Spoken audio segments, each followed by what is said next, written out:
You rolling, Riley? We're rolling. I feel Fantastic. like Jake should be in this chair. No, I don't even think I need to be in this. What? That's the opening scene. Alright, guys.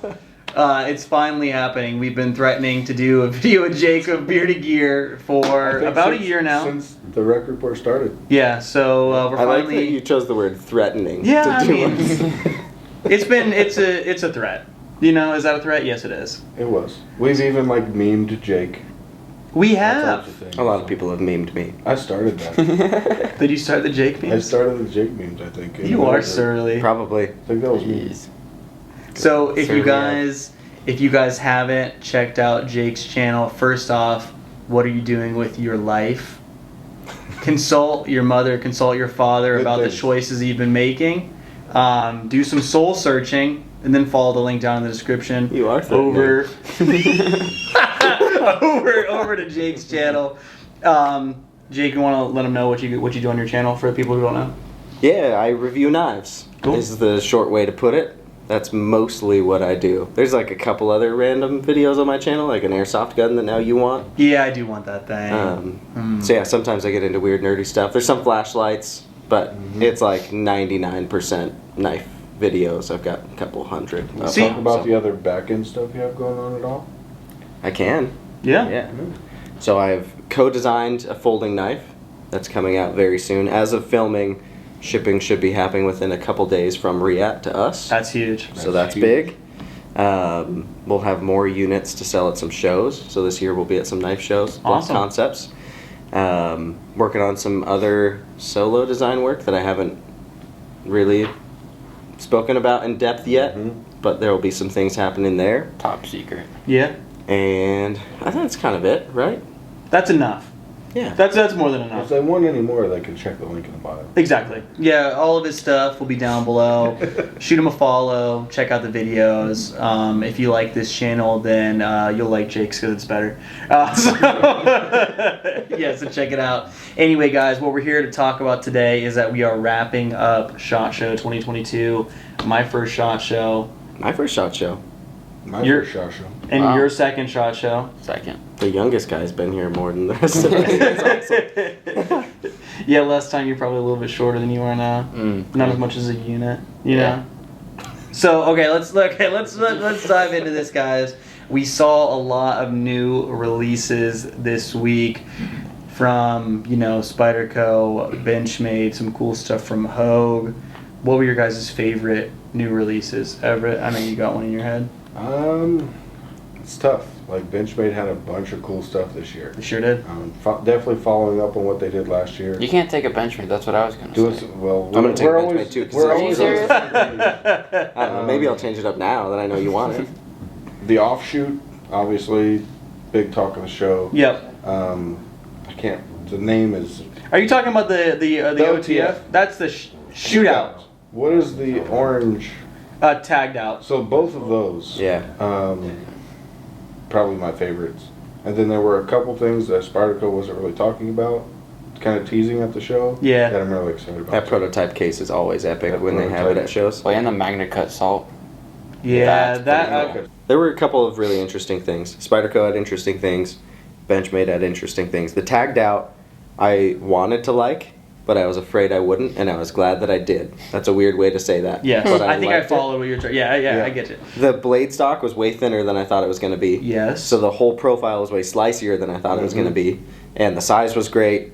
The action wasn't great because the blade stock is so thin. Yes. That there just wasn't weight to it. Yeah. But I liked that it was a hole and not a stud. That's my So I thing. did handle a couple different versions throughout the booth. Oh, did and you? Some of them were smoother than others. Okay, I must have handled one that was tight, which Benchmade Yeah. tends to. That's kind of a tighten new pivots, but- Benchmade thing, though. Like Yeah. when they're right out of the box, they tend to smooth out over And I time. kind of made the reference that that knife was like a lightweight Crooked River. Yeah, it really So, is, I and mean, it's in the Hunt series. Yeah, it's really cool. Crooked River with a slot instead of a yeah. So that was really cool. That was definitely a highlight.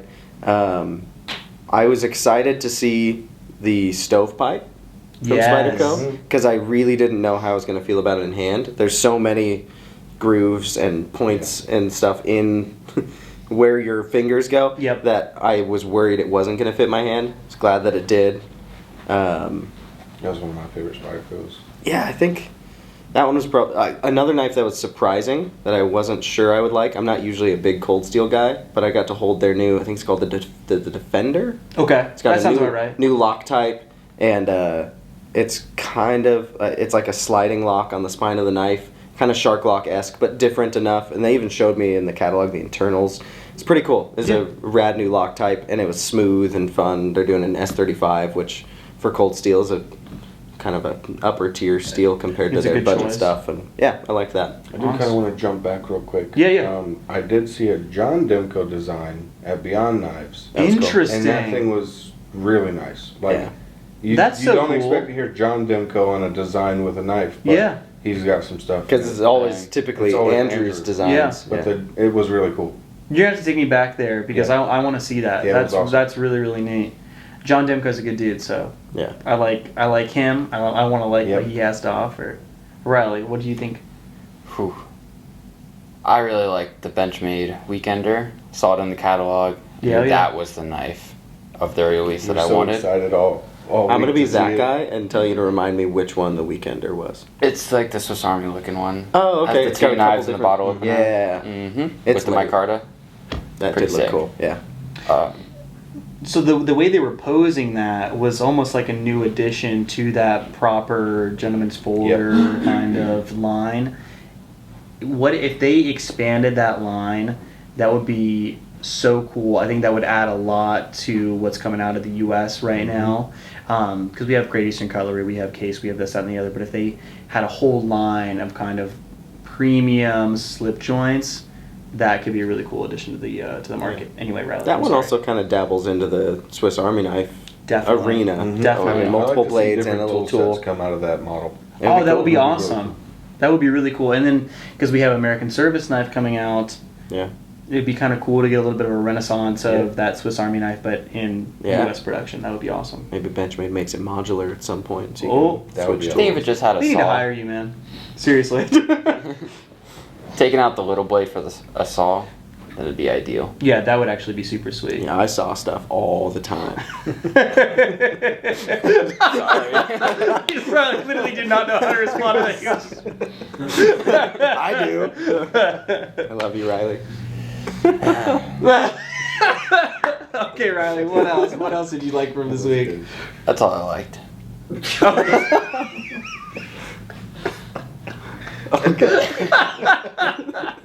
Okay, guys, I'm gonna come from a different direction. You guys know I usually gravitate towards knives that are produced in the U.S.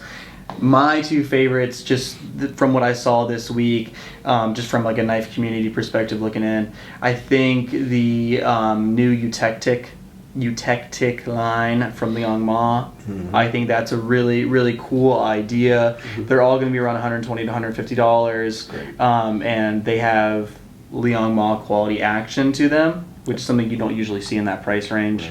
They're starting off in D2, and then they're going to move into other steels in the future, other handle materials, this, that, and the other. I think that's going to be really cool. I'm curious to see how those do on market.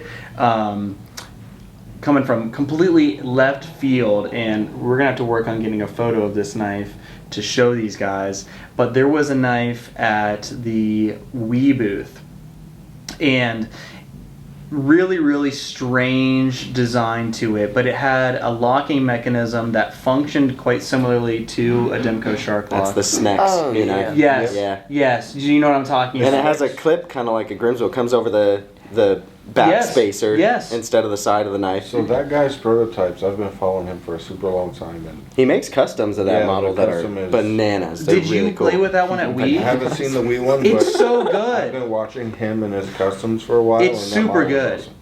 Like it's so fidgety with the open and the close. Like you can open it and close it like a shark lock. I would like to pull one apart because I really like to see how that works on the inside. Yeah. Doesn't the custom like the back lock like pulls out so you can blow it out and things I like think that? so. It That's pops cool. open.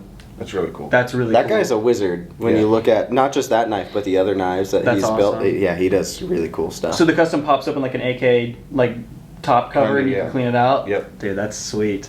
But the other thing I really liked about it, just because it was kind of nostalgic, was that the way the clip looks. I don't know if you guys remember, there was a CRKT model back in the day that had like an integrated clip Yeah. into the back. Grimsmo model. Yeah. Yeah, what was that model The called? Rask or something, right? Or Yeah, no, not the Rask. The because the Rask is the new knife. Yeah, the Rask is a new.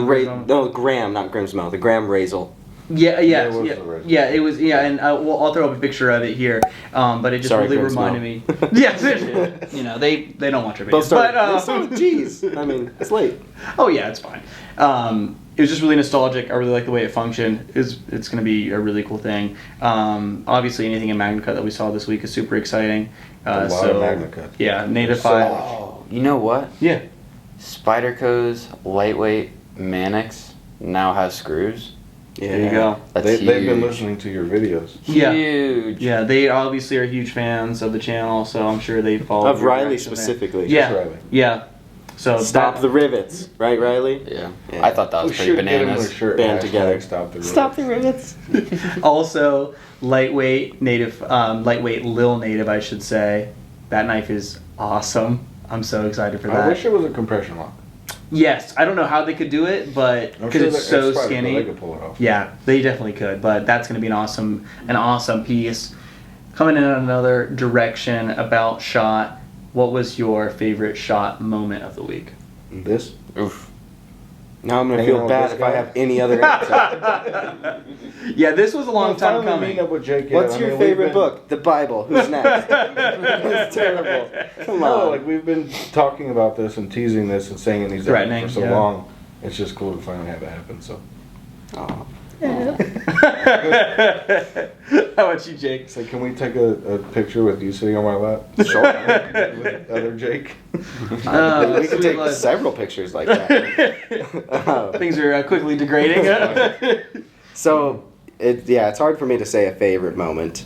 It's always like the people at Yeah. shows. I'm gonna be a jerk and not go right back to you. Fine. This has been a highlight for sure, but I got to meet Eric Glesser for the first time in person, and I got to hand him the working prototype of my upcoming production knife, and he took like 5 minutes really looking at it and giving me like kind of brutal but Yeah. like generous, really nice feedback Yeah. in a way that like will help me tremendously. That's so cool. So gracious about it, so kind, but honest and cutting, and like from a design perspective, from a machining perspective, from all these things that Eric has to draw from.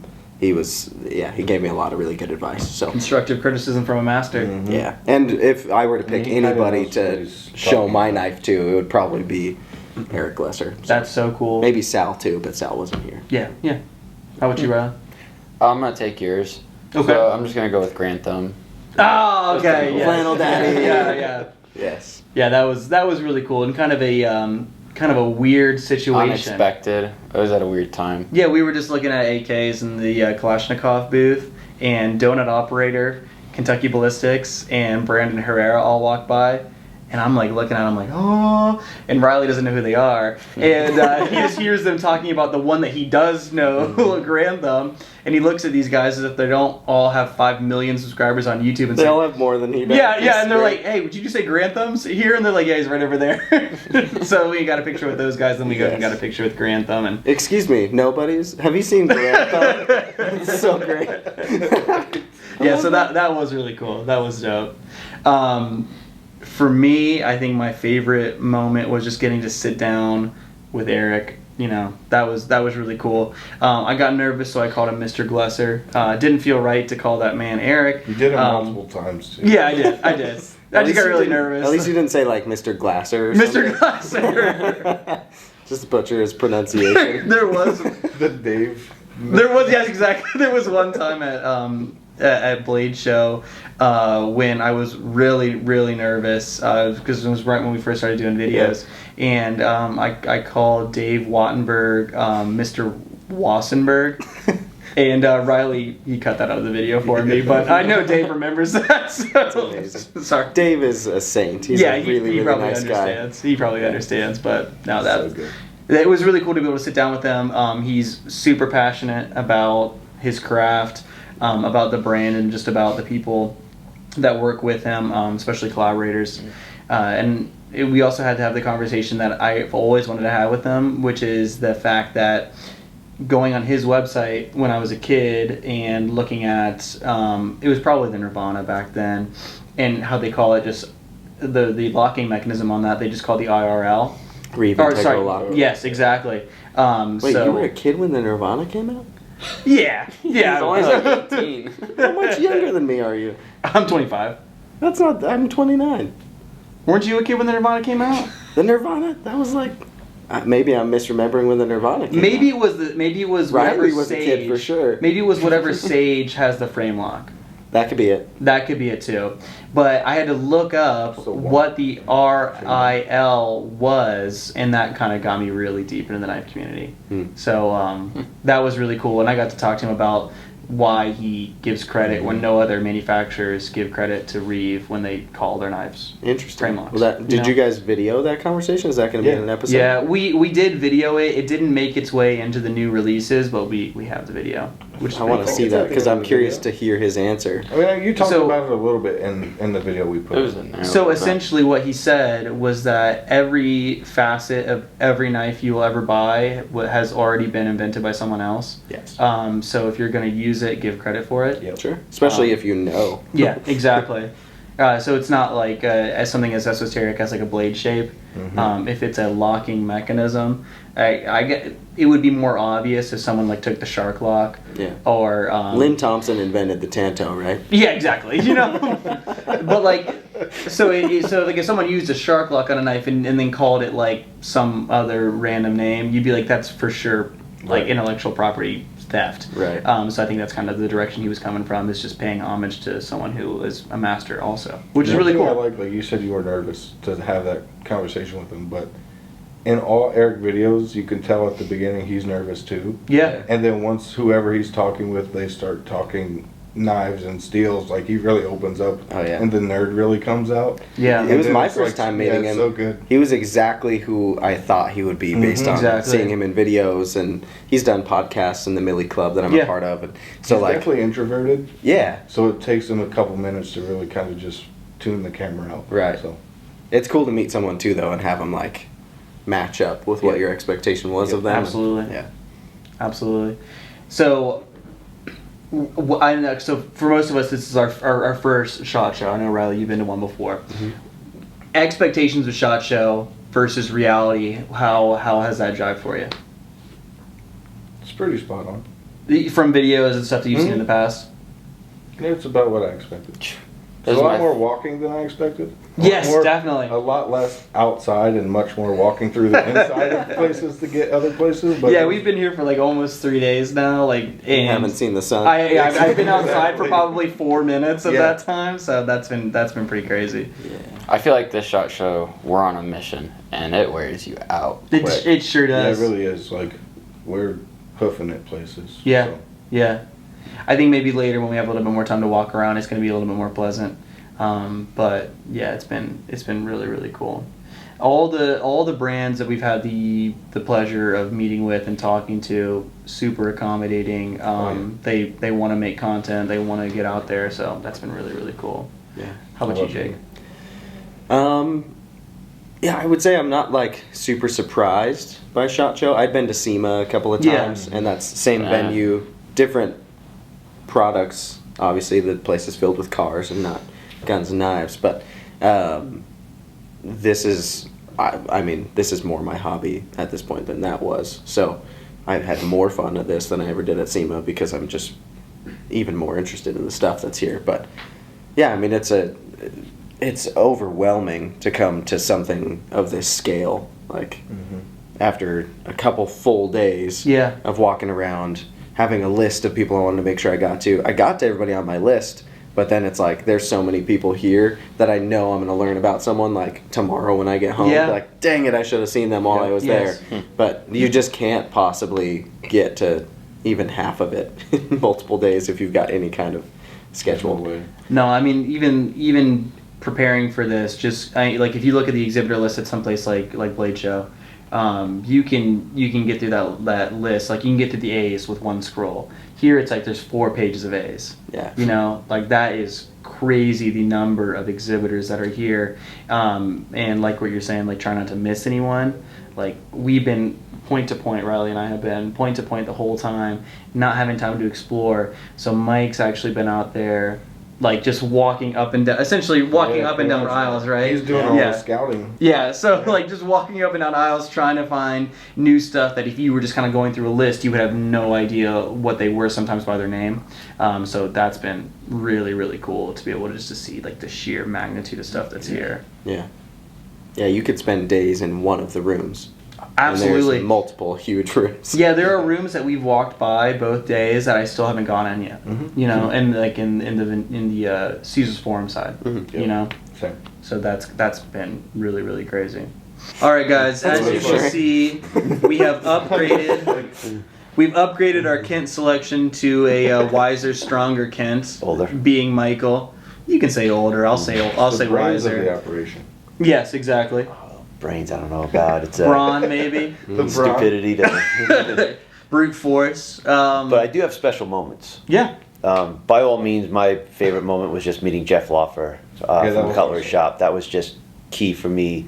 Wanted to meet him for a long time. Just an awesome dude. Been doing it for close to 40 years now, and probably a wealth of knowledge that I'll never obtain. But that was definitely my highlight. He's of a the show. gem. Yeah. Gem of a person. Yeah, I enjoyed dinner both nights. Yeah, He was there. absolutely. It was a great Yeah.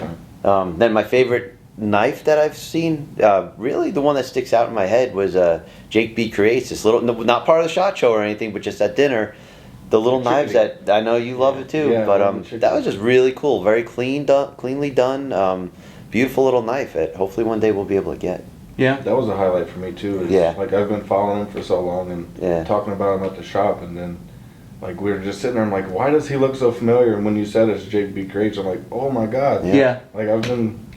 So Yep. it was awesome. That's kind of the magical thing about shows is that you end up in situations that are Right. so far outside of what you do. Well, I would have normally at never home. expected him to be at SHOT Show either. Yeah. Of all places. Yeah. So it was like, Yeah. I'm just sitting at the table like, why do I know that face? Yeah. And it just all connected. When you said it, I was like, wow.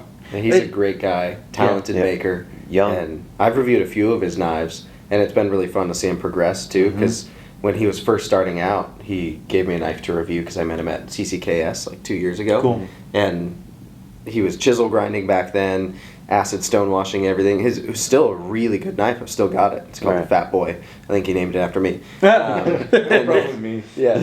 And then, yeah, now to see like his level at which he's grinding, his finishing has gotten even better. It's very his clean. sheath work Yeah. is Yeah. Their awesome. shoes are incredible. The way he builds the little thumb pop on his sheath, it's just. That's so crucial for Yeah. an EC fixed blade. Yeah. And he's got a couple different models. I've got one of his big choppers into review right now that I need to get out in the woods with. And Nice. he names things in a funny way a lot of the time. He's a good kid. Yeah. Cool. I say kid. He's a man. Definitely excited for future collaborations. Yeah. Yeah. Yep. And then Chris Ortiz, just cool dude. Yeah. Yeah, Yep. really Great- like talking to great him. guy. Has a lot of knowledge about the machining side of things. So talking to him was just real interesting to me. Liked hearing what he had to say. So looking forward to spending more time with him on the phone. Even going out to his shop, he invited us out there to check out what he does. That'd be So cool. I'd like to do that. Yeah, dude. Yep. Then I'll hook you up too, or Yeah. hang out with you rather. Yeah, that shop is great. I've been there. Yeah, yeah. Because that's I mean, a trip to California, we can see so much stuff. Yes. So I think we need to do that. You can sleep on my couch anytime, Mike. Thank you. And I don't thank you mean this for it. one in the hotel room. I mean the one that I have to ask my wife about. to make sure it's okay. Yeah, Dick, don't promise anything before you talk to your wife, man. Come on, seriously. So you may be sleeping on the couch. Yeah, So- we'll sleep on the couch. You take the bed. That's Yeah. better. Common theme of we talk about this every time we come back from a show, every time we have dinner with someone else in the industry is brands and retailers. There is oftentimes a misconception, and I was actually just talking to Tim Reeve about this today. There's a misconception that these brands have this like intense competition between them, like they're thinking about each other when they're making their next knife, like, oh, this new Umnumzon's gonna destroy the XM24. You Gotta know? get 'em. Yeah, and generally that's just not the It's case. not it at all. You know, like we bounce ideas off each other. We start projects with one another. We talk about how to tell when an order is fraudulent, like stuff like from the really cool stuff like starting a project all the way down to the nitty gritty, like how do you not get scammed online. And that's been really, really cool to see, because I don't want you guys to think that there's some weird animosity between any of these brands. Like generally it's all love, and you know what's good for one of us is good for all of us. So Yeah. that's really, really cool. It's cool too seeing like going to shows when you see makers that you didn't even know knew each other interacting. And I've seen so many moments where it's like these people see each other a couple times a year, and a lot of the time they're in their own space where they're just focusing on their craft. And then they get to these places and it's like this fun reunion where they're seeing other people who do the same thing that they do. Yeah. And there's a lot of respect there, and sure there's like weird beef every now and then between very small numbers of people, but on like at scale it's just such a cool like camaraderie, because at the end of the day it's a hobby, this environment. Sure. Right? Yeah. And for a lot of us it's much more than that. We're in this business at a certain level, but it still revolves around a hobby space. Yeah, absolutely. And so when people keep that kind of mentality of, people make knives usually because they love knives. So most makers also own knives from other makers. Yeah, I love when I Yep. see that. I don't know any maker who only has their own knives in their Right. collection. That's just not. I actually asked the Benchmade rep that we did a video with today, or I forget when it was. That was Ted. I was like, do you guys carry other brands like walking around the factory, or like is it like a strict like Benchmade thing? He's like, we're all knife guys, like we carry everything. Yeah. I was like, that's actually really cool. Like, Mhm. just have a Spyderco in the Benchmade factory because you all Yep. love knives. Game, respect, So, game, bro. absolutely. Yeah. Seriously. Yeah, man. Yeah. All right. Well, Jake, thank you, my friend. This will not be my last rec report. Hell no, because look at this I'm stuff. threatening you We have guys. to Look do at a this stuff. collection. Yeah. Oh yeah. Yeah. The collection. Just close it. I mean, I didn't like have to show it. I just had it here in case. Yeah. There's a couple of rec knives in here. There's a Very little nice. Got the rec prototype action. Shaman, Yeah. the rec PM2. Just sneaking a little prototype action in there. Yeah, we've been showing that off. It's not Yeah, like I we know. have to sneak it. That thing is so clean. Thank you. That thing is super clean. I'm But- excited about it. Yeah, so we'll have to do a collection video one day here soon. But Jake, thank you so much. Like I said, guys, check out Bearded Gear. Everything will be linked, Instagram, YouTube, everything that will be linked down below. So check out the channel. Guys, thank you for sticking with us with all this SHOT Show 2022 content. We'll be back with some more from the what's the show in Texas called? Blade Show Texas. Yeah. That's so easy to remember. Thanks, How Jake. about that? I got We'll be you, back bro. with more content from Blade Show Texas. So if you're interested in keeping up to date with the the new releases and the goings on at shows, go ahead and subscribe, and we'll keep you guys in the loop. But anyway, guys, thanks. We'll talk to you guys in the next Thanks. video. Good.